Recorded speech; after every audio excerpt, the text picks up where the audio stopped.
بسم الله الرحمن الرحيم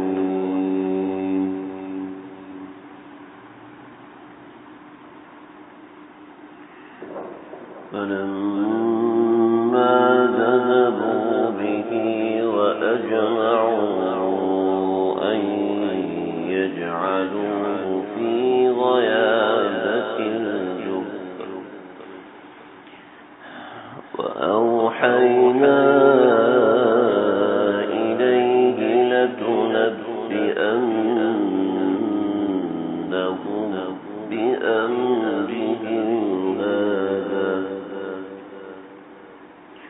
لتنبئنهم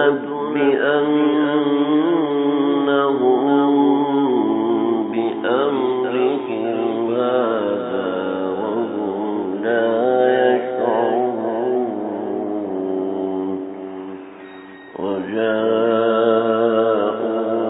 أباهم عشاء يبكون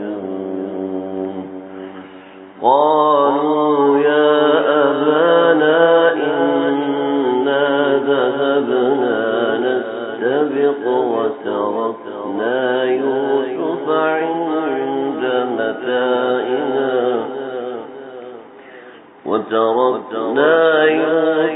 عند متاعنا فأكله الذئب وما أنت بمؤمن لنا ولو كنا صادقين صدق الله العظيم. اللہ کا شکر ہے، اللہ رب العزت نے ہمیں ایک دفعہ پھر اس طریقے سے بیٹھنے کی توفیق نصیب فرمائی. اللہ ہمارے اس بیٹھ جانے کو اپنی بارگاہ میں قبول فرمائے، منظور فرمائے، اپنی بارگاہ میں اس کو مقبول فرمائے. ہم نے قصص الانبیاء یعنی قرآن مجید میں جو قصے ہیں، قصص القرآن، ہم نے اس کی ایک ترتیب شروع کی تھی. اللہ سے دعا ہے اللہ اسے پایہ تکمیل تک پہنچا دے. قرآن مجید کے قصص وہ قصص ہیں جو اللہ نے سنائے ہیں مومنین کے دلوں کو سکون دینے کے لیے، منکرین اسلام کو منہ بند کرنے کے لیے، اور مومنین کو تنبیہ کے لیے، نصیحت کے لیے، سمجھانے کے لیے. وہ بہترین قصص ہیں جو اللہ نے قرآن مجید میں ذکر فرمائے. تو ایک ترتیب سے اس کو ذکر کرنا شروع کیا تھا، جس کا مقصد یہ تھا کہ ایک قرآن بھی سمجھ میں آئے، قرآن مجید کی فہم بھی ہو، اور اس کے ساتھ ساتھ اپنی اصلاح اور ہماری زندگی میں ان قصص کا کیا تعلق ہے اس کی بات سمجھ میں آئے. تو ایک ادنا سی کوشش ہے، اللہ اس کو قبول فرمائے، منظور فرمائے. ہم حضرت یوسف علیہ السلام کے واقعہ تک پہنچے تھے کہ سیدنا یوسف علیہ السلام کے ساتھ کیا گزری. کچھ ابتدائی باتیں ذکر ہو چکی تھیں. ہم یہاں تک پہنچے تھے کہ حضرت یوسف علیہ السلام کے بھائی کسی طریقے سے اپنے والد کو گھیر گھار کے، اپنے والد کی منتیں کر کے حضرت یوسف علیہ السلام کو اپنے ساتھ لے آئے، اور حضرت یوسف علیہ السلام کو ایک کنویں میں ڈالا. کنعان یعنی فلسطین کے اندر وہ جگہ ہے جہاں پر وہ کنواں آج بھی موجود ہے، جس کنویں کے اندر حضرت یوسف علیہ السلام کو ان لوگوں نے ڈالا تھا. لیکن اس کی روایات مختلف ہیں کہ اب حقیقت میں وہ واقعتاً وہ کنواں ہے یا نہیں ہے، اس کے بارے میں کوئی یقینی طور پہ نہیں کہا جا سکتا. لیکن بہرحال یہ وہ مقام ہے جو فلسطین میں ہے، بیت المقدس میں ہے، جس کا نام اس زمانے میں کنعان تھا. اس لحاظ سے سمجھ لیں کہ بیت المقدس یعنی کہ فلسطین یہ مسلمانوں کے لیے ایک بڑی اہم جگہ ہے. اس کے اندر اللہ رب العزت نے کئی انبیاء بھیجے جو فلسطین میں رہے. جیسے حضرت ابراہیم علیہ السلام کا میں نے ذکر کیا تو ایک ڈائیگرام بنا کے میں نے آپ کو دکھائی تھی، اور حضرت لوط علیہ السلام کے حوالے سے بھی سمجھایا تھا. ایسے ہی بہت سے انبیاء علیہ السلام ایسے ہیں جو کہ بیت المقدس کے پاس رہے۔ حضرت موسیٰ علیہ السلام کے قصے میں آپ بیت المقدس کو انشاءاللہ بخوبی سمجھیں گے، وہاں ہم اس کو مزید ذکر کریں گے۔ حضرت یوسف علیہ السلام کی پیدائش بھی یہاں پر ہے، حضرت یعقوب علیہ السلام بھی یہاں پر ہے، حضرت ابراہیم علیہ السلام بھی یہاں پر ہیں، اور آج بھی ان کی قبر بھی حبرون کا جو مقام ہے اس وقت، یعنی میں نے آپ سے عرض کیا تھا کہ خلیلی نامی شہر جو بیت المقدس سے 35 کلومیٹر کے فاصلے پر، وہیں پر حضرت ابراہیم علیہ السلام کی قبر بھی ہے، وہیں حضرت یوسف علیہ السلام کی قبر بھی ہے، وہیں حضرت یعقوب اور حضرت اسحاق علیہ السلام کی بھی قبر وہیں پر ہے۔ تو یہ بڑی اہم مقام ہے، بہت اہم جگہ ہے۔ تو وہاں پر جو کنواں تھا اس کنویں کو بڑے طریقے سے بنایا تھا، اور وہ طریقہ کار یہ تھا کہ وہ کنواں اوپر سے بہت تنگ کیا ہوا تھا، لیکن اندر سے وہ کنواں بہت کھلا کر کے بنایا گیا تھا تاکہ پانی اس میں سموئے اور گرمی کی وجہ سے وہ پانی بھاپ بن کے نہ اٹھے۔ تو یہ اس ترتیب سے کنویں کو بنایا تھا، اور پھر اس کے اندر جا بجا نیچے کچھ لکڑیاں لگائی تھیں تاکہ ان پہ کھڑے ہو کے جب پانی گہرا ہو تو اس میں اتر کے نیچے ان لکڑیوں پہ کھڑے ہو کے انسان پانی بھر سکے۔ تو اس کنویں میں حضرت یوسف علیہ السلام کو ڈالا، اور حضرت یوسف علیہ السلام کو ڈالنے کے بعد یہاں آیت نمبر 16 سے یہ قصہ ہمارا شروع ہو رہا ہے آج کا جو درس ہے۔ تو حضرت یوسف علیہ السلام جب حضرت یوسف علیہ السلام کو کنویں میں ڈال دیا، اس کا ذکر ہم پیچھے پڑ چکے ہیں۔ تو یہ لوگ اپنے والد کے پاس یعنی حضرت یعقوب علیہ السلام کے پاس گئے، وجاءوا اباهم عشاء يبكون، یہ اپنے والد کے پاس رات کے وقت میں گئے اور روتے ہوئے گئے، اور روتے ہوئے اپنے والد کو یہ قصہ سنایا۔ قالوا یا ابانا، کہنے لگے اے ہمارے باپ، اے ہمارے ابا، انا ذهبنا، ہم تو گئے، نستبق، کہ ہم مقابلہ کرنے لگے، وترکنا یوسف، اور یوسف تو چھوٹے تھے، 6-7 برس کے تھے حضرت یوسف علیہ السلام، یوسف چھوٹے تھے لہذا ان کو اپنے سامان کے پاس چھوڑا، عند متاعنا فاکلہ الذئب، لیکن اس کو بھیڑیا آیا اور یوسف علیہ السلام کو کھا گیا۔ وما انت بمؤمن لنا، اور آپ ہماری بات کا اعتبار نہیں کریں گے، ولو کنا صادقین، اگرچہ ہم سچے ہیں لیکن آپ ہماری بات کا بھروسہ نہیں کریں گے۔ یعنی جھوٹے کو پتہ ہوتا ہے کہ میں جھوٹ بول رہا ہوں اور سامنے والا میری بات کا بھروسہ نہیں کرے گا۔ حضرت یوسف علیہ السلام 3 دن تک اور 3 راتوں تک اس کنویں کے اندر رہے، اور یہ بھائی وہیں پر آگے پیچھے رہے اور انتظار کرتے رہے کہ کوئی موذی چیز کنویں کے اندر داخل ہو، کوئی سانپ بچھو داخل ہو اور حضرت یوسف علیہ السلام کو ڈس لے اور وہ اندر ہی تڑپ کے ختم ہو جائے۔ اور ان میں ایک بھائی کی نیت یہ بھی تھی کہ یوسف علیہ السلام اندر کنویں میں رہیں گے تو مر جائیں گے، اور وہ ان کو کھانا پہنچانے کی کوشش کرتے رہے۔ انہوں نے حضرت یوسف علیہ السلام کو بچانے کی کوشش بھی کی، غالباً یہودا نام ہے اس بڑے بھائی کا، انہوں نے حضرت یوسف علیہ السلام کو بچانے کی کوشش بھی کی، اور وجہ یہ تھی کہ حضرت یعقوب علیہ السلام نے حضرت یوسف کو یہودا کے کندھے پر ڈالتے ہوئے کہا تھا دیکھو تم اس کی حفاظت کرنا، لہذا باپ کے ان کلمات کا اثر ان کے قلب پر تھا، اس وجہ سے وہ چاہتے تھے کہ میں اپنے بھائی کی حفاظت کروں۔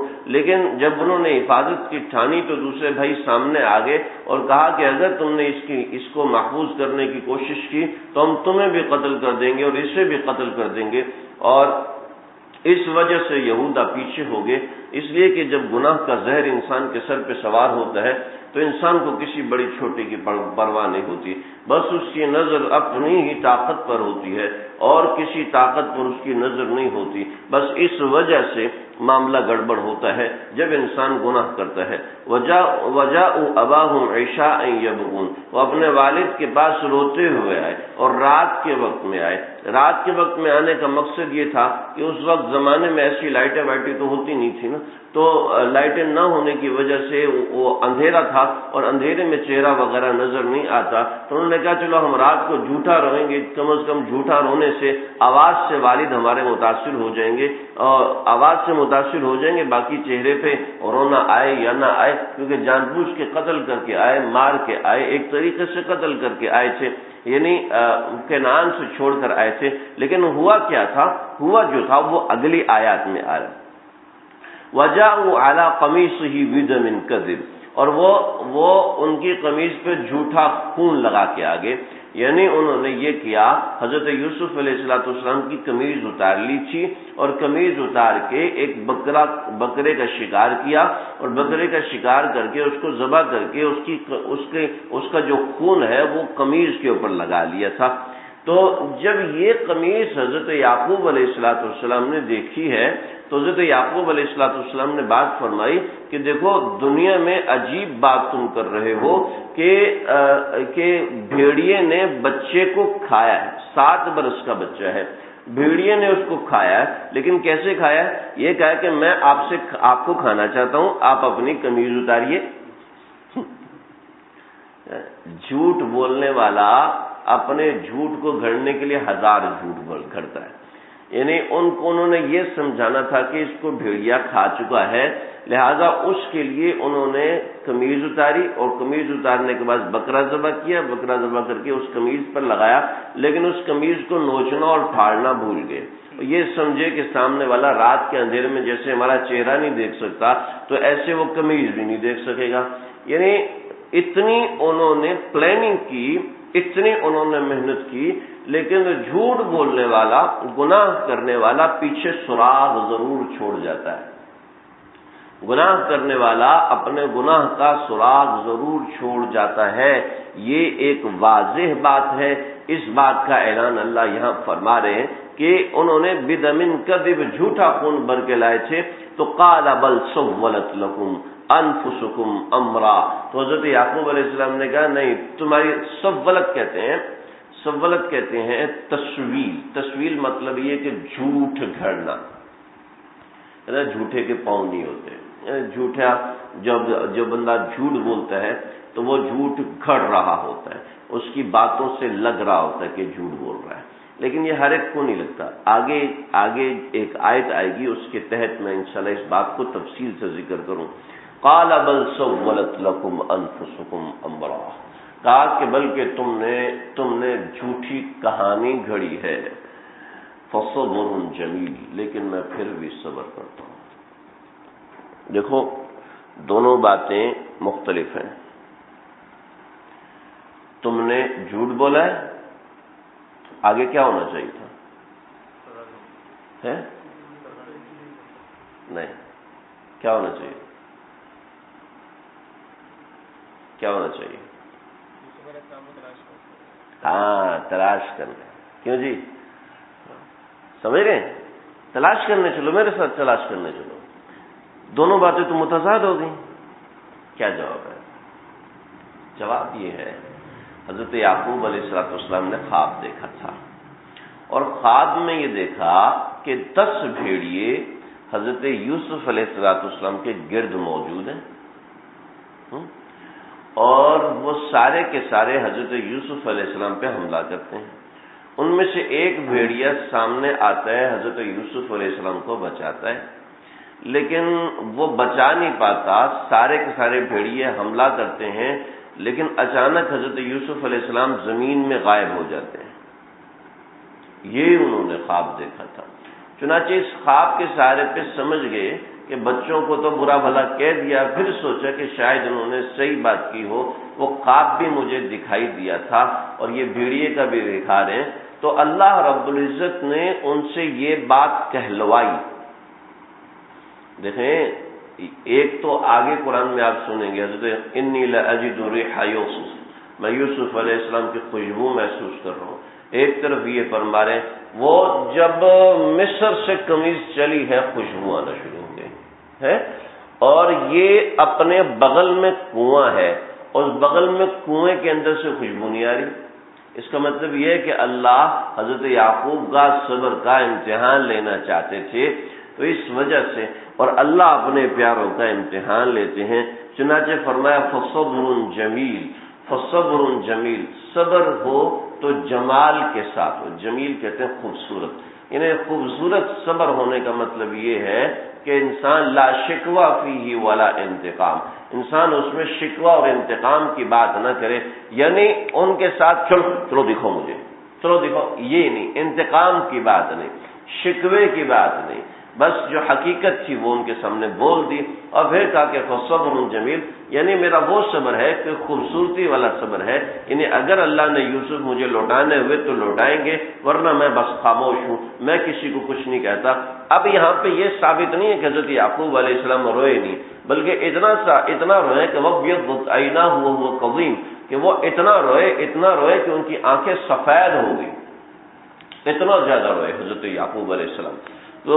تو رونا صبر جمیل کے خلاف نہیں، کسی غم کے اوپر۔ فَاللَّهُ الْمُسْتَعَانُ عَلَى مَا تَصِفُونَ، اور اللہ ہی میرے مددگار ہیں جو تم گھڑ کر لائے ہو اس کے بارے میں۔ وَجَاءَتْ سَيَّارَةٌ، اب ادھر دیکھیں اس قصے کی طرف جائیں۔ وَجَاءَتْ سَيَّارَةٌ فَأَرْسَلُوا وَارِدَهُمْ فَأَدْلَىٰ دَلْوَهُ، ایک جو قافلہ تھا وہ شام سے چلا، اور شام سے وہ قافلہ چلا ہے اور اپنا راستہ بھول گیا۔ یہ خشک میوہ جات کوئی قافلہ تھا، خشک میوہ جات کی تجارت کرتے تھے، اور وہ راستہ بھولا، اور راستہ بھول کے وہ فلسطین کے راستے سے نکلا۔ انہوں نے کہا ہم اس راستے سے نکلتے ہیں، اور اس راستے پہ جب ان کے پاس پانی کی کمی ہوئی تو انہوں نے کنواں دیکھا، تو اس کنویں کے پاس آ گیا۔ یہ کون لے کے آیا ان کو؟ اللہ ان کو لے کر آئے ہیں، وہ خود بخود کوئی آٹومیٹک سسٹم، کوئی ایسا نہیں۔ دیکھو ہماری زندگی میں بے شمار دفعہ ایسے ہوتا ہے کہ بہت سے لوگوں سے اچانک ملاقات ہوتی ہے، اور اچانک ملاقات ہونے کے بعد ان سے ایک رشتہ بن جاتا ہے۔ ان سے کئی دفعہ ایسا ہوتا ہے کہ اچانک ملے، اچانک ملنے کے بعد رشتہ بن گیا، اچانک کہیں دیکھا تو بندہ اچھا لگا، اس سے پھر ملاقات ہوئی، ایسے ہوتا ہے، اور ہوتے ہوتے اس سے رشتے بن گئے، ہوتے ہوتے اس سے معاملات جڑ گئے۔ کئی دفعہ ایسے ہوتا ہے، اور رانگ نمبر ملتا ہے، اور رانگ نمبر ملنے کے بعد انسان کا تعلق ایسا بنتا ہے کہ ایسا لگتا ہے کہ پرانی دوستی ہے، حالانکہ رانگ نمبر ملا تھا۔ تو ہماری نظر میں تو وہ رانگ نمبر ملا تھا، لیکن دراصل وہ اللہ کی پلاننگ تھی، اللہ کا منصوبہ تھا۔ تو یہ جو بھی قصہ ہو رہا ہے یہ ساری اللہ کی پلاننگ ہے، یہ سارے اللہ کے منصوبے کے اوپر چل رہے ہیں۔ تو وجاءت سیارۃ، ایک وہ گاڑی والا آیا، یعنی ایک سیارہ کا مطلب ہے یہاں پر ایک قافلہ آیا۔ فَأَرْسَلُوا وَارِدَهُمْ، اور انہوں نے ایک وارد کو بھیجا، ایک شخص کو بھیجا کہ اس کا نام تھا مالک بن دعبر۔ یہ دیکھو جس شخص کی نسبت حضرت یوسف کے ساتھ ہوئی اللہ نے اس کا نام زندہ کر دیا۔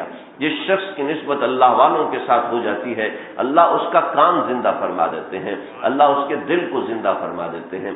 تو اس شخص کی نسبت ہوئی مالک بن دعبر، اور اللہ رب العزت نے اس کا نام زندہ کروا دیا کہ آج 5000 سال گزرنے کے بعد بھی ہم اس شخص کو یاد کر رہے ہیں۔ فَأَرْسَلُوا وَارِدَهُمْ فَأَدْلَىٰ دَلْوَهُ، اور اس نے نیچے ایک ڈول ڈالا۔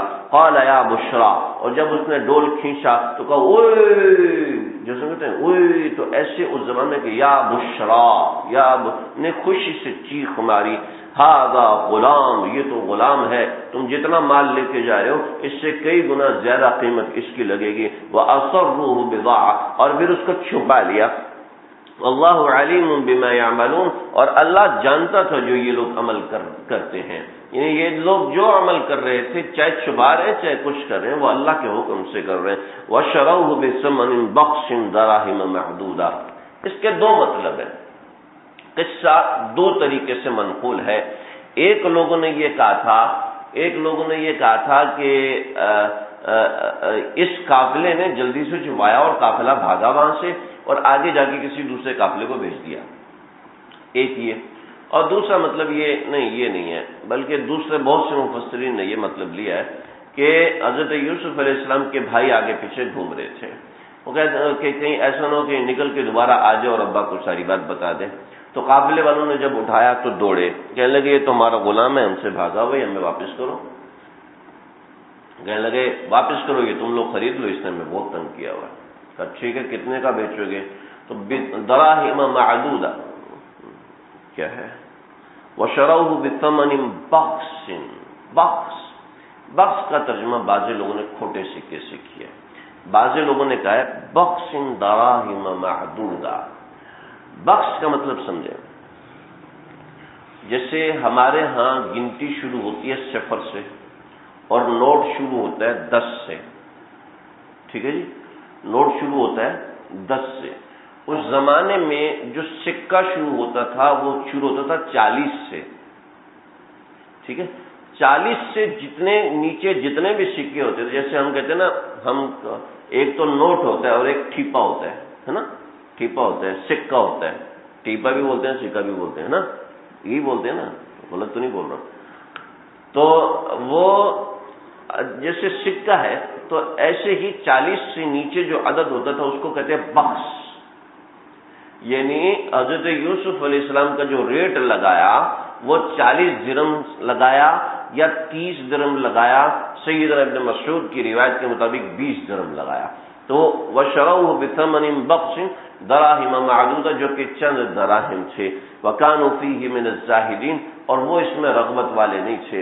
اور رغبت والے جو تھے انہوں نے کیا ریٹ لگایا؟ جب حضرت یوسف علیہ السلام مصر کے بازار میں پہنچے ہیں تو حضرت یوسف علیہ السلام کے جو ریٹ لگے ان میں جو رائج ریٹ ہے وہ یہ لگا کہ جو عزیز مصر نے حضرت یوسف علیہ السلام کو خریدا ہے وہ حضرت یوسف علیہ السلام کو کے وزن کے برابر سونا، وزن کے برابر ریشم اور وزن کے برابر سونے سے مہنگی چیز مشک ہوا کرتی تھی اس زمانے میں.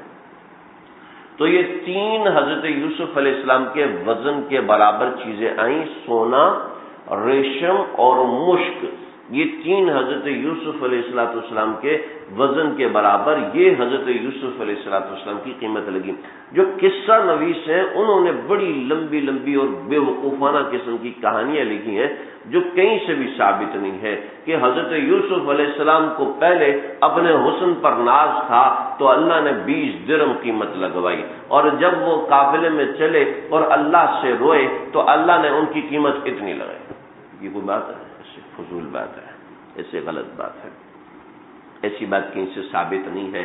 اگر ثابت ہو تو چلو بندہ اس کے بارے میں سوچے. انسان سے کبھی وسوسہ آ جاتا ہے تو وسوسے کے اوپر تو کوئی پکڑ نہیں ہے. تو بہرحال یہ حضرت یوسف علیہ السلام کی مصر کے بازار میں قیمت لگی. اور سمجھ لیں اللہ رب العزت اپنے پیاروں پہ آزمائشیں ڈالتے ہیں. 7 برس کا بچہ ہے، 3 راتیں اندھیرے کنویں میں گزاری ہیں. کس لیے گزاری ہیں ذرا سمجھیں، میں انشاءاللہ بتاؤں. وقال الذی اشتراہ من مصر لامرأتہ، اور اس شخص نے جس نے حضرت یوسف علیہ السلام کو خریدا تھا من مصر سے، لامرأتہ، اس نے اپنی بیوی سے کہا اکرمی مثواہ، اس کا خیال رکھیے، اس کا اکرام کیجیے، عسیٰ ان ینفعنا، ہو سکتا ہے کہ یہ بچہ ہمیں نفع دے، او نتخذہ ولدا، یا ہم اس کو اولاد بنائیں اس لیے کہ ہماری اولاد نہیں ہے. سیدنا ابن مسعود فرماتے ہیں کہ میں 3 لوگوں کی عقل پر حیران ہوں کہ اللہ نے ان 3 لوگوں کو جو عقل اور فراست دی تھی وہ اللہ رب العزت نے اور کسی کو نہیں دی. یعنی یہ 3 لوگ ایسے تھے کہ جنہوں نے انسان کو وقت سے پہلے پہچان لیا، اس کی صلاحیت کو وقت سے پہلے پہچان لیا. ایسے بہت کم لوگ ہوتے ہیں جو کہ انسانوں کو ان کی صلاحیت سے پہچانتے ہیں، ایسے بہت کم لوگ ہوتے ہیں. حضرت شعیب علیہ السلام کی بیٹی، کہ حضرت شعیب علیہ السلام کی بیٹیا نے حضرت موسیٰ علیہ السلام کو ایک نظر دیکھا، اور ایک نظر دیکھنے کے بعد فرمانے لگی، پردہ نہیں تھا اس زمانے میں، ایک نظر دیکھنے کے بعد فرمانے لگی کہ ابا آپ اس کو اپنے پاس ملازم رکھ لیجئے، آپ اس کو من استاجرت القوی الامین، کہ آپ اس کو اپنے پاس ملازم رکھ لیجئے، اس لیے کہ یہ شخص امانت دار بھی ہے اور اس میں کام کرنے کی صلاحیت بھی ہے. حضرت شعیب علیہ السلام کی بیٹیا نے حضرت موسیٰ علیہ السلام کو وقت سے پہلے پہچان لیا تھا. تو یہ حضرت شعیب علیہ السلام کی بیٹی کی فہم اور فراست تھی کہ جنہوں نے پہچانا.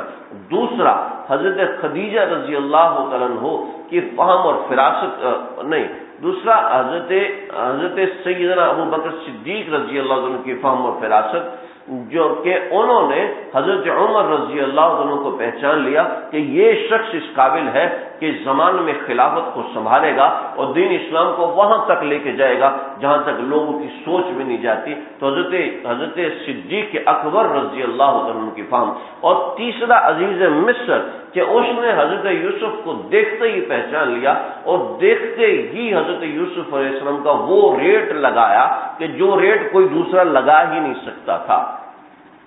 یہ جو بڑے لوگ ہوتے ہیں، جن کا کام بڑا ہوتا ہے، جن کا بزنس بڑا ہوتا ہے، وہ ہمیشہ کسی ایسے بندے کی تلاش میں رہتے ہیں جو ان کے ساتھ مخلص ہو کر کام کرے، جو اپنی انٹینشن سے نہ چلے بلکہ میری انٹینشن سے چلے، جو میری رائے سے چلے، اپنی رائے سے نہ چلے۔ جو بڑے لوگ ہوتے ہیں ہمیشہ کسی ایسے مرید کی تلاش میں ہوتے ہیں، کسی خادم کی تلاش میں ہوتے ہیں، کسی طالب علم کی تلاش میں ہوتے ہیں، کسی عالم کی تلاش میں ہوتے ہیں، کسی وزیر کی تلاش میں ہوتے ہیں۔ جو بڑے لوگ ہمیشہ کسی ایسے مخلص کی تلاش میں رہتے ہیں کہ جو ہمارے اشارے پر اپنی ذہانت کو استعمال کرے اپنی، اور ایسے اور لوگ بھی ہیں جیسے کہ حضرت خدیجہ رضی اللہ عنہا، انہوں نے دیکھتے ہی نبی کریم صلی اللہ علیہ وسلم کو پہچان لیا۔ اور ایسے ہی ایک اضافہ میں اپنی طرف سے کر رہا ہوں، ایسے ہی حضرت میر صاحب رحمۃ اللہ علیہ، انہوں نے حضرت والا کو دیکھتے ہی پہچان لیا تھا۔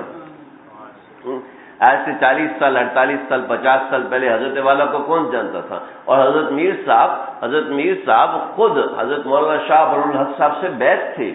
جب ہمارے حضرت والا رحمۃ اللہ علیہ سے ملاقات ہوئی اور حضرت والا رحمۃ اللہ علیہ کے پاس حضرت میر صاحب کو بھیجا تھا کہ آپ جائیں، کراچی جا رہے ہیں، تو وہاں پر ایک مجھ سے بیعت ہیں جن کا نام حکیم اختر ہے، آپ ان کے پاس جائیں، وہ آپ کے رہنے سہنے کا انتظام کریں گے۔ اور حضرت میر صاحب رحمۃ اللہ علیہ آ کے حضرت والا سے بیعت ہو گئے۔ حضرت میر صاحب نے اس وقت حضرت والا رحمۃ اللہ علیہ کو دیکھتے ہی پہچان لیا۔ یہ تو 90 میں حضرت والا کے اسفار شروع ہوئے اور مولانا یونس پٹیل صاحب اور دوسرے لوگ انہوں نے حضرت والا سے بیعت کی، اور پھر حضرت والا کا غلغلہ مچا، پھر عرب والوں میں غلغلہ مچا، عجب میں غلغلہ مچا۔ تو ایسے اللہ رب العزت نوازتے ہیں بہت سے لوگوں کی دانائی، اور یعنی کہ برس ہا برس حضرت میر صاحب اکیلے رہے، اور اللہ نے ان کو جو پہچان دی تھی وہ پہچان کیسی تھی آج ساری دنیا جانتی ہے کہ ایسا نگینہ بے مثل دوبارہ پیدا نہیں ہو سکا کہ حضرت والا رحمۃ اللہ علیہ۔ ایسے ہی اور بہت سے لوگ حضرت مجدد ملت حضرت مولانا اشرف علی تھانوی صاحب رحمۃ اللہ علیہ کے والد محترم، حضرت تھانوی رحمۃ اللہ علیہ کے والد ماجد کی کو ایک بیماری ہوگی، بیماری میں ان کا جو علاج تھا، علاج کے بعد حکیموں نے بتایا کہ آپ کے بچے پیدا نہیں ہو سکتے، اولاد پیدا نہیں ہو سکتی، تو آپ یہ علاج کرا لیں تو اس کے بعد اولاد آپ کی نہیں ہوگی۔ تو فرمانے لگے کہ صحت مقدم ہے، اولاد مؤخر ہے، پہلے میں صحت کا خیال کروں گا، اولاد اللہ نے مقدم میں دینی ہوئی تو دے دیں گے۔ چنانچہ علاج کروائے، علاج کروانے کے بعد معاملہ ختم ہو گیا، تو ان کی والدہ محترمہ گئیں اپنے بھائی حضرت پیر امداد علی صاحب رحمۃ اللہ علیہ کے پاس، اور کہنے لگی ڈاکٹروں نے یہ کہا ہے تو اب ہم کیا کریں؟ کس ڈاکٹر نے کہہ دیا؟ اس کے 2 بیٹے ہوں گے اور میرے حوالے کر دو گے تو دونوں بچ جائیں گے، اگر باپ کے حوالے رکھو گے تو نہیں بچیں گے، اور اگر میرے حوالے کرو گے تو ایک میرا ہوگا اور ایک تمہارا ہوگا۔ حضرت تھانوی رحمۃ اللہ علیہ کی والدہ بھی تو حضرت تھانوی کی والدہ تھی نا۔ کہنے لگے میں سمجھ گئی، میری بات سمجھ میں آئی؟ اگر میرے حوالے کرو گے تو بچ جائیں گے، اگر نہیں کرو گے تو نہیں بچیں گے۔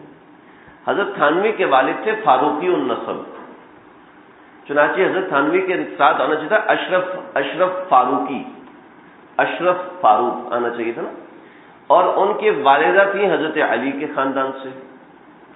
تو اب جو خاندان ہوتا تو خاندان میں وہ نام آخر میں لگاتے ہیں، تو حضرت تھانوی تو فاروقی النسب تھے، فاروقی تو نام آنا تھا اشرف علی فاروقی، یہ نام آنا چاہیے تھا نا، لیکن اشرف علی ہے نا، اشرف فاروق ہونا چاہیے، اشرف علی نہیں ہونا چاہیے تھا، اشرف فاروق ہونا چاہیے تھا، ہے نا جی۔ کہا نہیں، میرے حوالے کرنے کا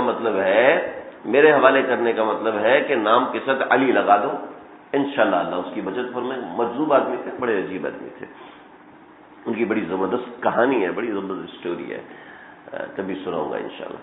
تو حضرت تھانوی رحمۃ اللہ علیہ کا نام پھر تو انہوں نے پیدا ہوتے ہی فرمایا کہ یہ ایک تو میرا ہے اور ایک تمہارا ہے، اشرف علی میرا ہے اور اکبر علی تمہارا ہے۔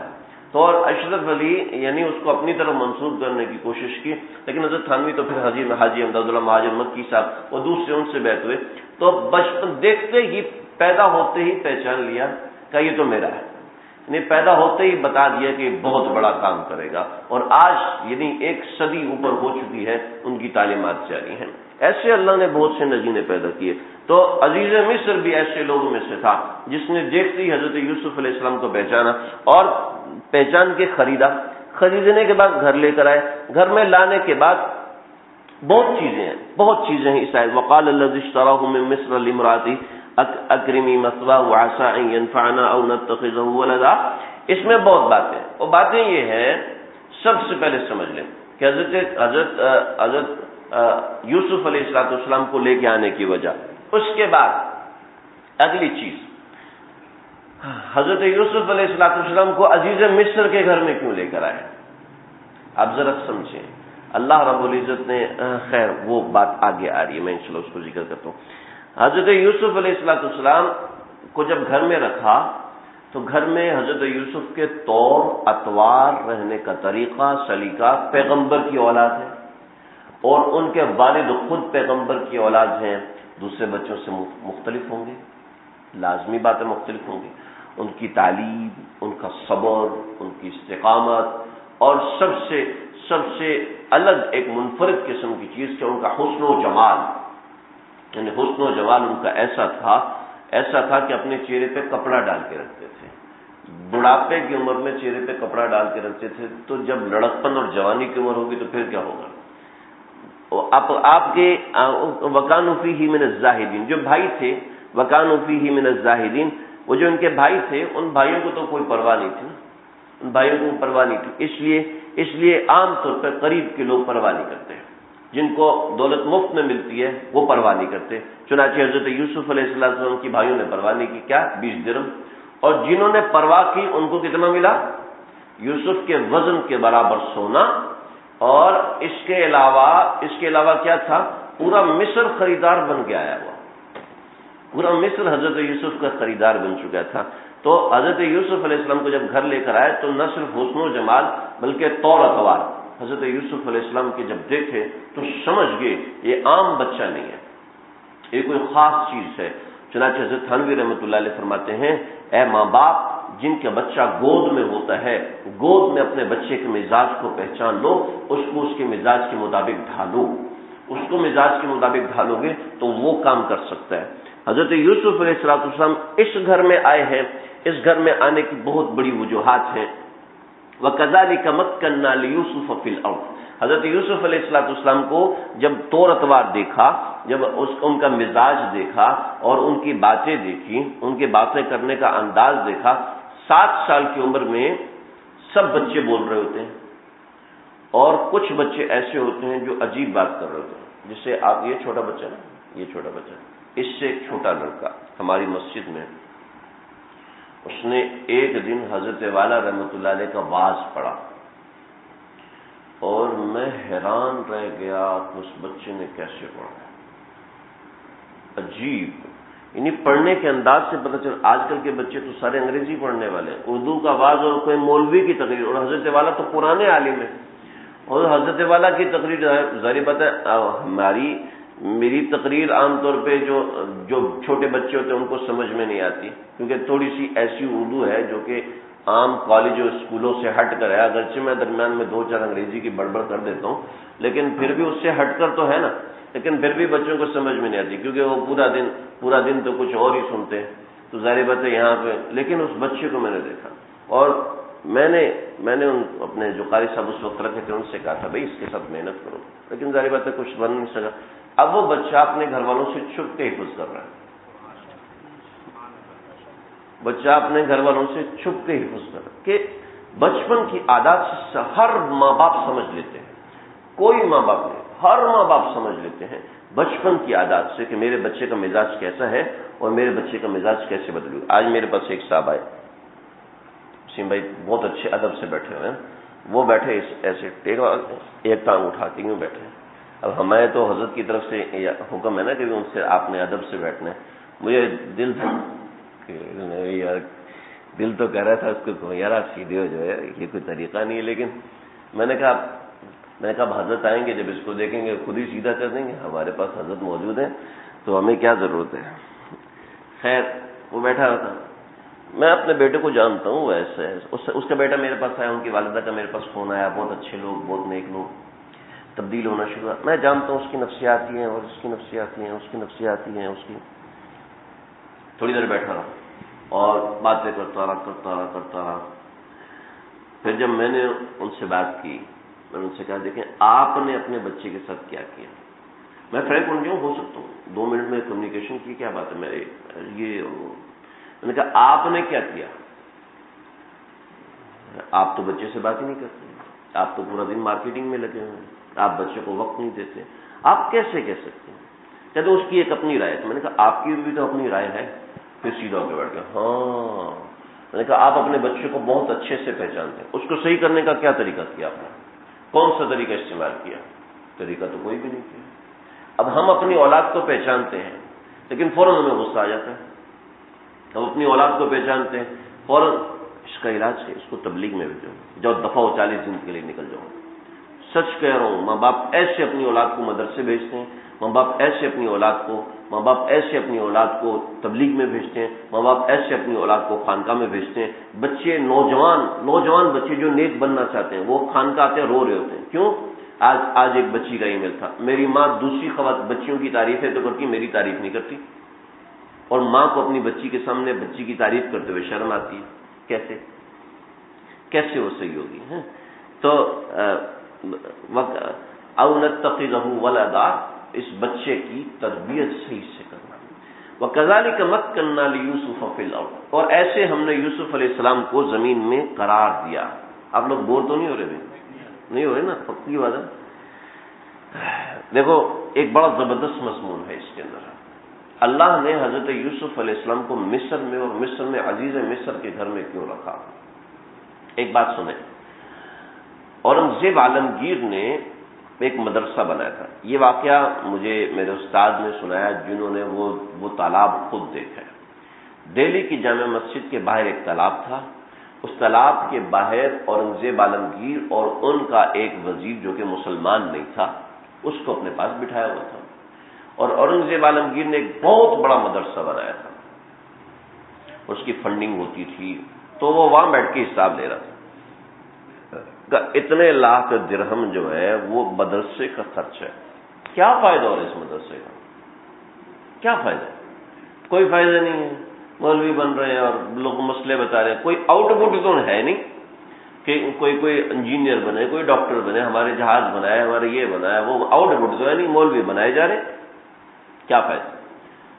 ایک بچے کو ادھر آؤ، بیٹھو، حضیر صاحب آپ یہ بتاؤ کہ یہ جو تالاب ہے اس تالاب میں کتنا پانی ہے؟ تو مینو کی پتا، تالاب میں کتنا پانی ہے؟ مجھے کیا پتا؟ کہاں بیٹا ذرا بتاؤ تالاب میں کتنا پانی؟ کہ بادشاہ سلامت آپ کا سوال غلط ہے۔ اگر یہ کہہ دیا جائے کہ تالاب میں کتنا پانی ہے تو اس کا کوئی جواب نہیں ہے۔ آپ پیمانہ مقرر کریں، آپ پیمانہ مقرر کریں کہ تالاب میں کتنے پیالے پانی ہیں، آپ پیالے کو متعین کریں۔ آپ کا سوال ایسا ہونا چاہیے کہ تالاب میں کتنے پیالے پانی ہیں، ٹھیک، اس زمانے میں پیالہ ہوتا یا لیٹر ہوتا، لیٹر تو ہوتا نہیں تھا، پیالہ ہوتا تھا، تو آپ متعین کریں پیالہ کون سا ہے۔ چلے آپ نے متعین نہیں کیا تو میں جواب دیتا ہوں، اگر تالاب جتنا پیالہ ہے تو 1 پیالہ پانی، اگر تالاب کا آدھا پیالہ ہے تو 2 پیالے، تالاب کو چوتھائی ہے اور 3 پیالے، 4 پیالے، تالاب کا سمن ہے تو 8 پیالے، باقی آپ خود ہی گنتے جائیں۔ اللہ حافظ، السلام علیکم۔ وہ وزیر منہ دیکھ رہا ہے، وہ تیری خیر ہے۔ تو جو مجھے سنانا ہے وہ یہ ہے، بادشاہ نے کہا دیکھو ذہانت میں یہ بچہ تم سے آگے ہے، لیکن میں نے وزیر تمہیں بنایا، میں اس بچے کو وزیر نہیں بناؤں گا کبھی بھی۔ کیوں؟ اس لیے کہ تیرا باپ میرے باپ کا وزیر تھا، تجھے وزیر کا گھر ملا، تو نے گھر میں آنا جانا دیکھا کہ وزارت میں مشکلات کون سی ہوتی ہیں، آسانیاں کون سی ہوتی ہے، فوج کو کیسے ٹیکل کرنا ہے، مقابلین کو کیسے ٹیکل کرنا ہے، ماتحتوں کو کیسے ٹیکل کرنا ہے، اور جب تیرا باپ یہ تھا تو تجھے ان چیزوں کا تجربہ ہے، لہذا تو اس چیز میں ماہر ہے۔ لہذا میں نے اس لیے تجھے اپنا وزیر بنایا۔ اللہ نے حضرت یوسف علیہ السلام کو کنعان سے نکالا تھا اس لیے کہ مصر کی حکومت حضرت یوسف علیہ السلام سے کروانی تھی، لہذا مصر کے سب سے طاقتور ترین انسان کے گھر میں اللہ رب العزت نے حضرت یوسف علیہ السلام کو رکھوایا۔ یہاں پر ایک مسئلہ ہے اور وہ یہ ہے کہ مصر میں حکومت کس کی تھی؟ اس کا جواب میں انشاءاللہ اگلی دفعہ دوں گا، کیونکہ وہ ایک لمبی بحث ہے، کچھ علمی بحث ہے، تو بالکل ابتدا میں کروں گا تو انشاءاللہ زیادہ سمجھ میں آئے گی۔ اس لیے کہ بہت سے مفسرین نے کہا کہ فراعین تھے اور بہت سے مفسرین نے کہا نہیں کہ کوئی اور بادشاہ تھا، تو میں انشاءاللہ اس کے بارے میں ذکر کروں۔ وَكَذَلِكَ مَكَّنَّا لِيُوسُفَ فِي الْأَرْضِ، اسی طریقے سے ہم نے یوسف علیہ السلام کو زمین میں جگہ دی، اس لیے جگہ دی، کیوں جگہ دی؟ تاکہ حضرت یوسف علیہ السلام امور سلطنت دیکھیں۔ اور کیا دیکھیں؟ جب آپ وزیر کے گھر میں ہیں، ٹھیک ہے، یعنی کہ مرکزی آدمی کے گھر میں تو فوج کے وزراء بھی وہاں آئیں گے، ٹھیک ہے، اکاؤنٹس کے وزراء بھی وہاں پر آئیں گے، خزانے کے ماہرین بھی وہاں پر آئیں گے، ارضیات کے ماہرین بھی وہاں پر آئیں گے، شکایت والے بھی وہاں پر آئیں گے، ہے نا جی۔ اب دیکھیں، ایک آدمی اگر اچھا پڑھ رہا ہے اور اس کا ابا اچھا پڑھا ہوا نہیں ہے تو وہ کیا کہتا ہے؟ وہ دیکھتے ہیں اچھا ابا ان کے ساتھ غلط کر رہے ہیں، میں اس سے کہوں گا، میں ایسے کروں، ہوتے نا ایسے۔ تو انسان پہلے سے منصوبہ بندی کرتا ہے، ابتدا سے اس کو منصوبہ بندی کرنے کا موقع ملتا ہے کہ ابا یہاں پر ایسے کر رہے ہیں، میں ایسا نہیں کروں گا۔ بہت سے لوگ کہتے ہیں نا، بہت سے لوگ بازار سے کھلونے ڈبل ٹرپل خرید لیے ہوتے ہیں، کیوں اتنے کیوں خریدو؟ کیا یار ہمیں بچپن میں اماں ابا نے نہیں لے کے دیے، لہذا آج ہم اپنے بچوں کی خواہش پوری کریں گے۔ وہ 3 4 کھلونے لیتے ہیں ایک بچے کے لیے، کیوں لیتے ہیں؟ کس نے مجبور کیا؟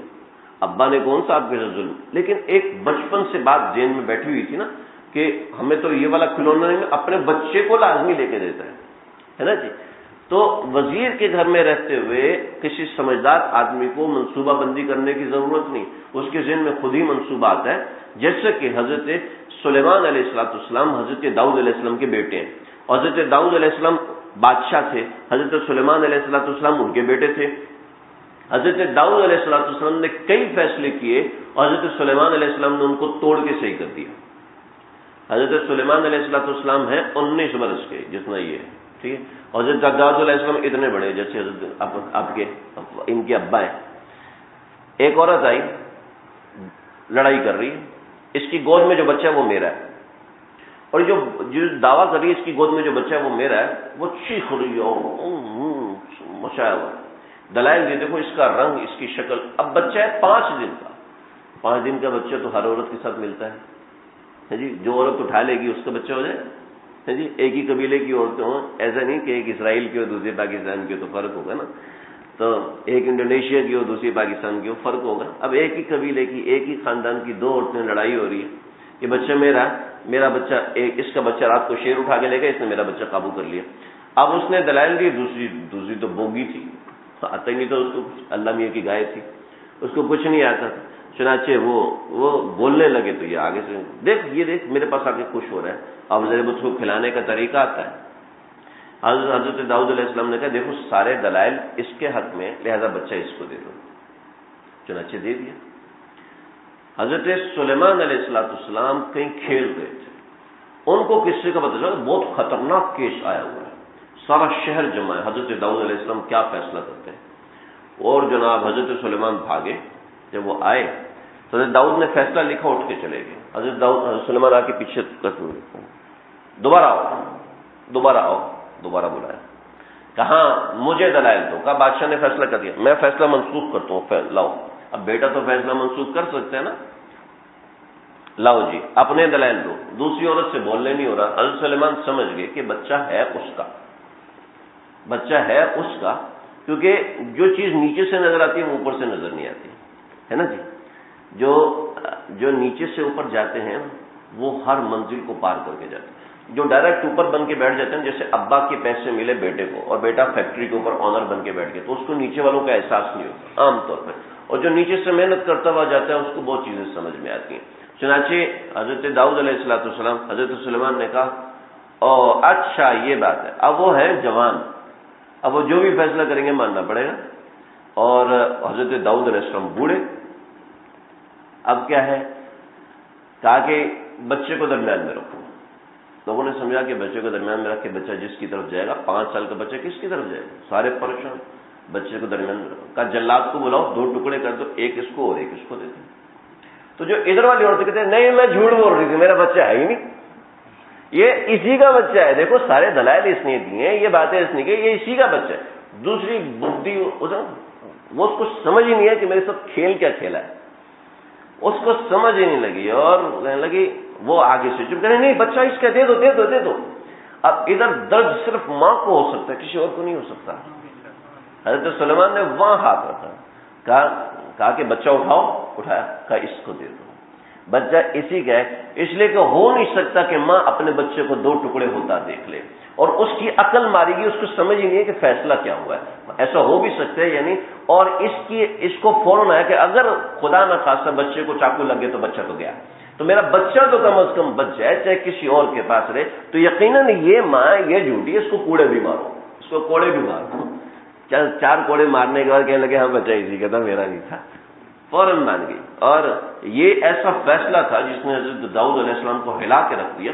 یعنی جو نیچے سے بیٹھ کے دیکھ رہے ہیں نا، تو حضرت سلیمان علیہ السلام کو اللہ نے ویسی فہم اور فراست دی تھی، لیکن یہ ایسے نہیں ملتی. جب آج میں کہنا شروع کر دوں میں اپنے ابا کو دیکھا تھا، میں اس وجہ سے ہوں کہ میں نے ابا کی غلطیاں پکڑی، ایسا نہیں ہے. دیکھو وجہ ہے اس کی، میں آپ کو بتاتا ہوں. وَلِنُعَلِّمَهُ مِن تَعْوِيلِ الْأَحَادِيثِ، وہ اگلی آیت میں انشاءاللہ آئے گا، میں انشاءاللہ اس کو ذکر کروں گا. وَلِنُعَلِّمَهُ مِن تَعْوِيلِ الْأَحَادِيثِ، اور ہم اس کو باتوں کی تعبیر دیں. کیوں کیسے دیں باتوں کی تعبیر؟ جب حکومتی امور دیکھے گا، جب حکومتی معاملات دیکھے گا مجرم جرم کیسے کرتا ہے. اب میرے سامنے ایک فقیر ہے، اللہ کے واسطے دے دو، رو رہا ہے، میں دوبارہ کبھی پیسے نہیں مانگوں گا، کبھی، میرا اللہ کی قسم میرا وعدہ ہے میں کبھی پیسے نہیں مانگوں گا، آج عید کی رات میں مجھے 100 روپے دے دو، میرے کچھ نہیں ہے. اور یہ میں نے کہا پکا دوبارہ نہیں مانگوں گے؟ پکا وعدہ کرتا ہوں، اللہ کی قسم کھاتا ہوں. میں نے اس کو 100 روپے دے دیا. تو مجھے دکان والا کہتا ہے دکان پہ بولی صاحب ایسے باتوں پہ اعتبار کر لیتے. میں نے کہا یار وہ قسم کھا رہا ہے، قسم جھوٹی تو نہیں کھا سکتا، مسلمان ہے، رمضان ابھی ختم ہوا ہے، عید کی رات ہے، خوشی کا موقع ہے. میں نے دیکھا اگلی دکان پہ پیسے، ایک بندے کو پھر قسم دے کے پیسے مانگ رہا. دل تو کیا بھی اس کو روک کے نا، اس کو کوئی شرم نہیں آتی. اب یہ چیز جب میں دیکھوں گا تو مجھے سمجھ میں آئے گی نا یہ دھوکے باز لوگ ہوتے ہیں. یہ دیکھے بغیر تو سمجھ میں نہیں آئے گی نا. مجرم جرم کرنے کے بعد کیسے منہ کرتا ہے، اور مجرم جرم کرنے کے بعد منہ کتنا معصوم بناتا ہے نا. یہ جو طالب علم ہوتے ہیں جب یہ داخلے کے لیے جاتے ہیں اس وقت ان کا منہ دیکھو، اتنے معصوم ہوتے ہیں، اتنے دیکھ کے دل کرتا داخلہ دے دے. اور جب وہ سال کے دوران حرکتیں کرتے ہیں، او ہو نکال دے، ایسا تھوڑی ہے، میں کسی باپ کا نوکر تھوڑی ہوں. تو ایسے ہوتا ہے. تو مجرم کیسے منہ بناتے ہیں؟ وَلِنُعَلِّمَهُ مِن تَأْوِيلِ الْأَحَادِيثِ، ایسی جگہ پہ رہ کے انسان سیکھ سکتا ہے، دیہات میں نہیں سیکھ سکتا. کنعان میں حضرت یوسف امور سلطنت نہیں سیکھ سکتے تھے. دیکھو دنیا دارالاسباب ہے، اللہ نے انبیاء کو بھی کسی جگہ پر بٹھایا ہے تو ان سے مشقت کروائی. واللہ غالب علی امرہ ولکن اکثر الناس لا يعلمون. اکثر لوگ تو جانتے نہیں، کہتے ہیں یار ہمارے ساتھ مصیبت آئی ہے، ہمارے ساتھ تکلیف آئی ہے، ایسا ہوا ویسا ہوا. تو اکثر لوگ ایسا سمجھتے ہیں، لیکن اصل میں اللہ کی اس کے پیچھے حکمت کچھ اور ہوتی ہے. کچھ وَلَمَّا بَلَغَ أَشُدَّهُ آتَيْنَاهُ حُكْمًا وَعِلْمًا وَكَذَلِكَ نَجْزِي الْمُحْسِنِينَ. بہت باتیں ہیں اس آیت کے اندر، بے شمار چیزیں ہیں اس آیت کے اندر. وَلَمَّا بَلَغَ أَشُدَّهُ، جب وہ 40 سال کے ہوئے یا بڑی عمر کے ہوئے، آتَيْنَاهُ حُكْمًا وَعِلْمًا، ہم نے ان کو حکمت دی، ہم نے ان کو علم دیا. بس ایک بات کہہ کے ختم کرتا ہوں، یہ ایک نبی کے بارے میں ہے. ہمارے لیے اس میں کیا ہے؟ ہمارے لیے اس میں اتنی زبردست بات ہے. بڑے بزرگان دین فرماتے ہیں جو شخص 40 دن،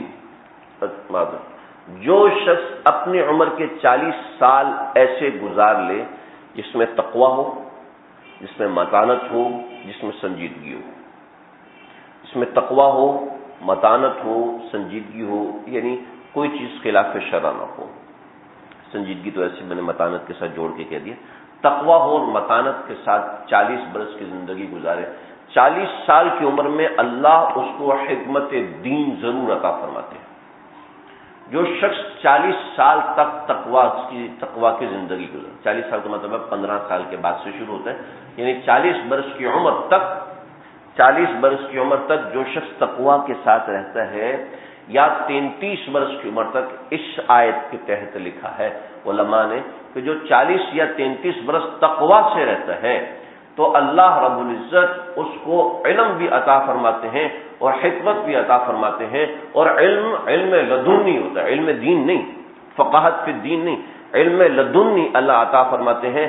اور ہمارے اکابرین فرماتے ہیں، حضرت مولانا سید سلمان ندوی رحمۃ اللہ علیہ، حضرت مولانا ابو الحسن ندوی رحمۃ اللہ علیہ، یہ ان دونوں باتوں کو بڑی کثرت سے بیان فرماتے تھے جو عقل روح کو حاصل ہوتی ہے وہ انسان کے جسم کو حاصل نہیں ہو سکتی، اور وہ عقل انسان کو ہمیشہ تقوی سے رہنے سے حاصل ہوتی ہے۔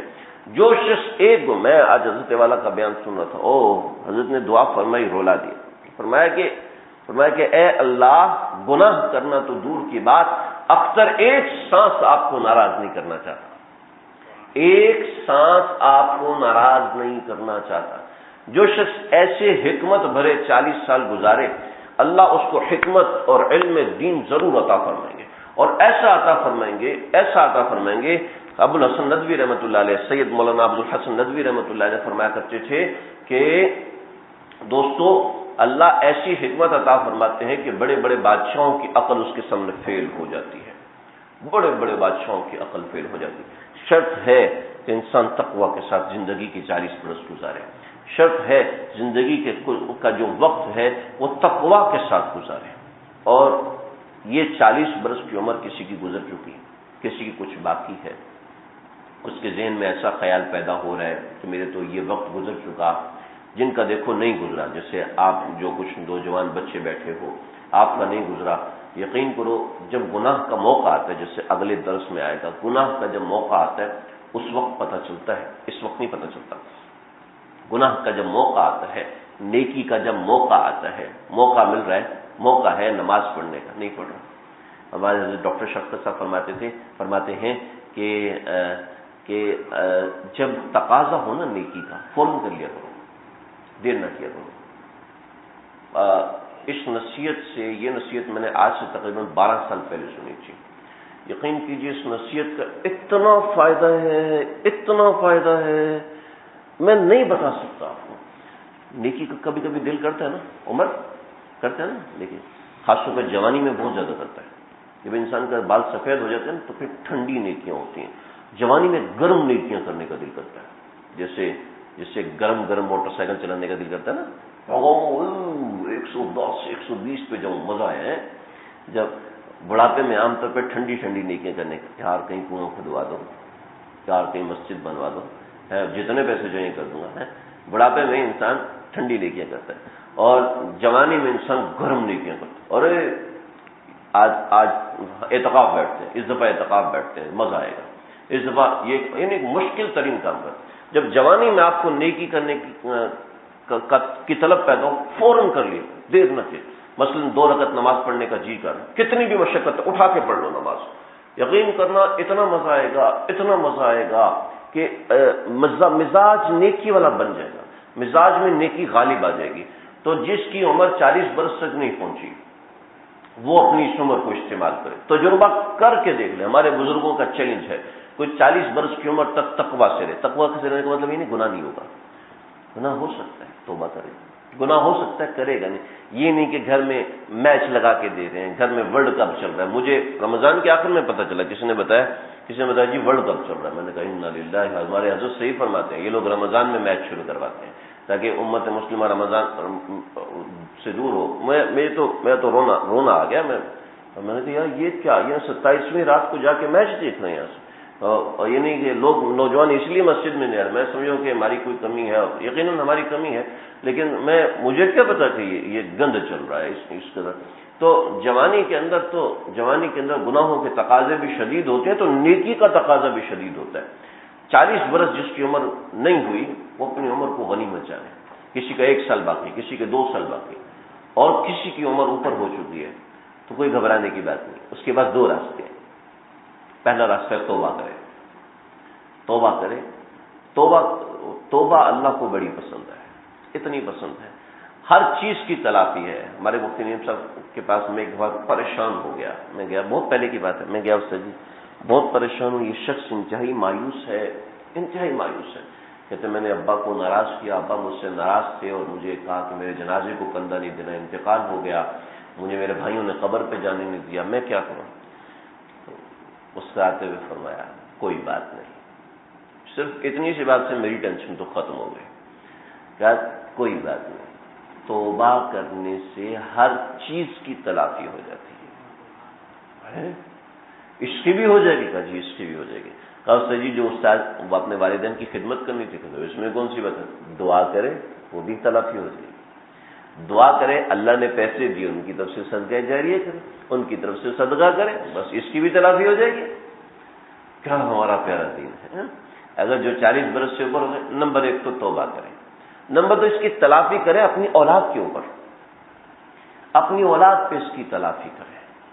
جس کی اولاد نہیں ہے وہ صدقہ جاریہ کے ذریعے سے تلافی کرے، یعنی کسی کی اولاد کے اوپر دین کی محنت کرے، کسی دوسرے کے اوپر دین کی محنت کرے، تو اللہ رب العزت انشاءاللہ اس کی اولاد کو ایسا بنائیں گے.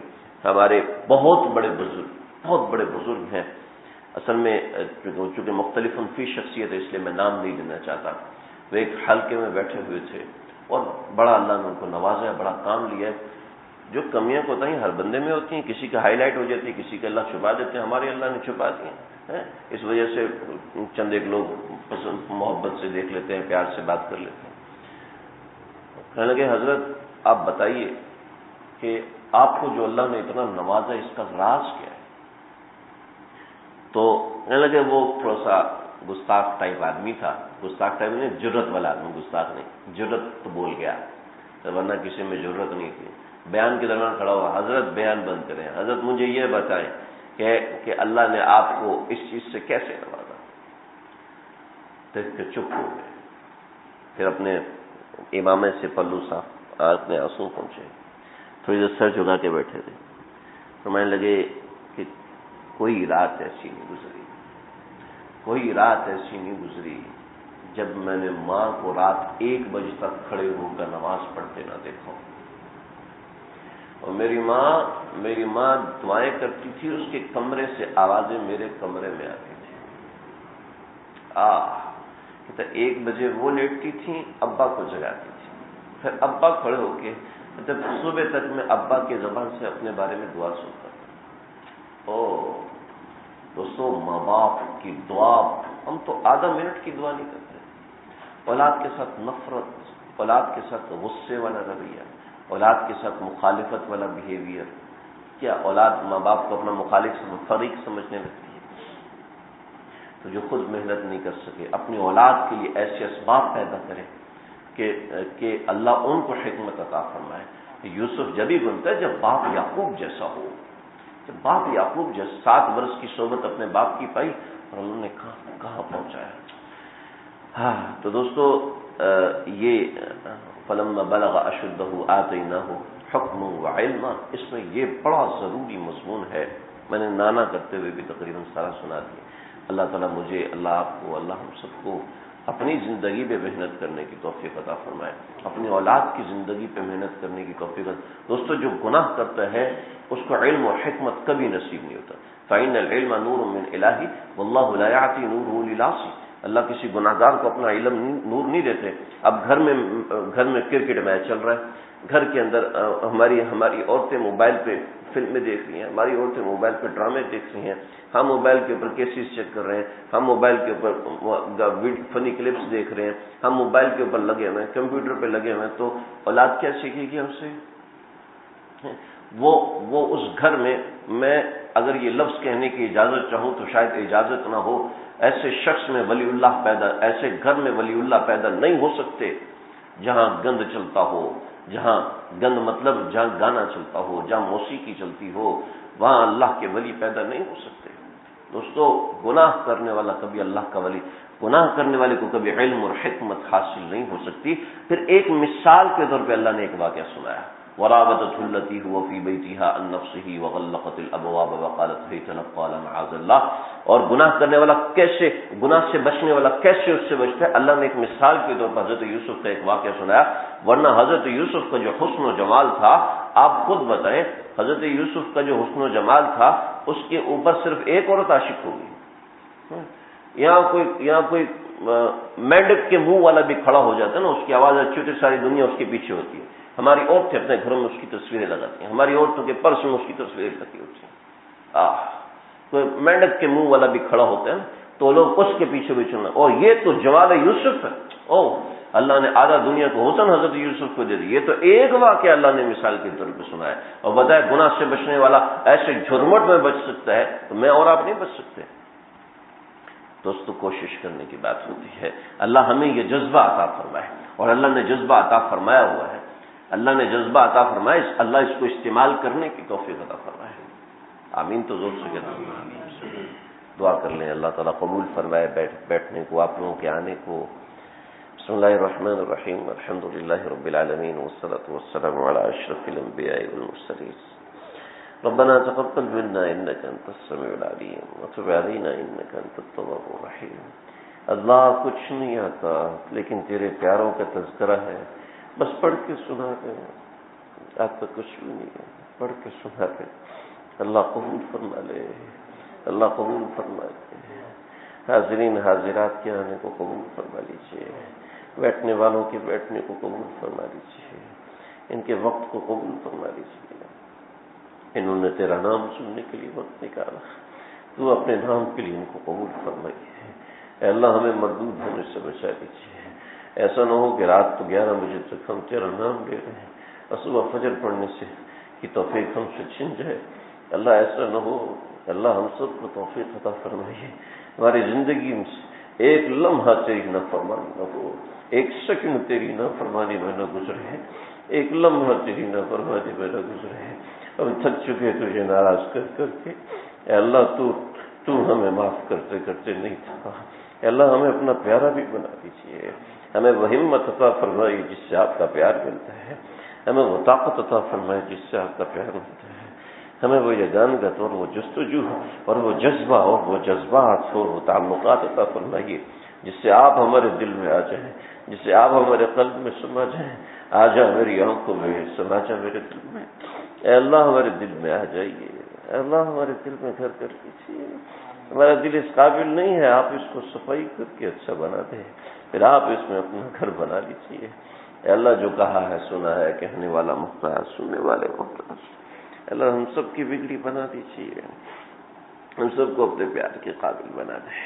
جو تیرے پیارے کا تذکرہ شروع کیا، جو تیرے پیارے کا تذکرہ ختم کیا، جو تیرے پیارے کا تذکرہ ہوتا رہا، اس تو پہلے ہمیں بھی اپنا پیارا بنا دیجیے.